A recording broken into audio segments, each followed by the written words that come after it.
Hey everybody, welcome to your home exercise program. Today we're going to be going over a new core exercise. Yay! So if you've talked to me for any length of time, you know that I don't really love a lot of our core exercises. However, this is one that we can do where we can add multiple elements to. We can make it harder on different muscles or easier on others. We can add twisting, we can add weights, we can do all kinds of stuff. So we're going to be on a mat, on the floor, on your couch, in your bed, don't really care where. And we're going to be doing what I like to call a kind of partial V-up, but we're keeping our feet on the ground, we're keeping our core drawn up nice and tight, so thinking about pelvic floor to deep core, and you are going to get all of your core involved. But remember, we are not squeezing from our abdomen, we are squeezing up like we are pushing up on a tube of toothpaste, okay?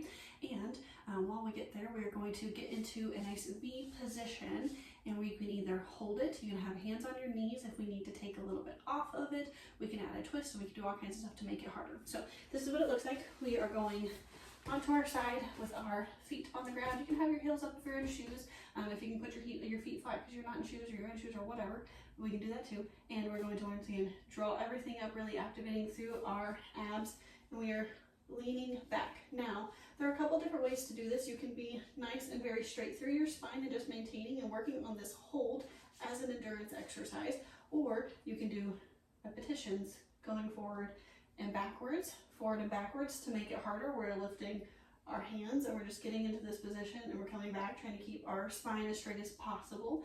If you want to make it harder, you can go back and hold here, or you can even add a twist in, trying to reach as far to the ground as we possibly can, going in each side holding, or you can once again do it more in a repetition type of form, depending on what you would like to work on and what you think is more difficult. Now, if holding that nice straight spine is too much for you, you can do a little bit more of a rounded back, still maintaining our core and hanging out here.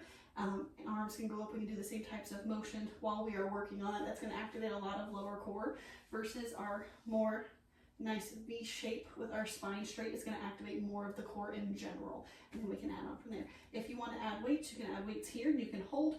You can do arm exercises here, you can do rows, you can even do twists with your weights. Same thing can be done for bands. You would just hold between the two and you can do more rotations here this way.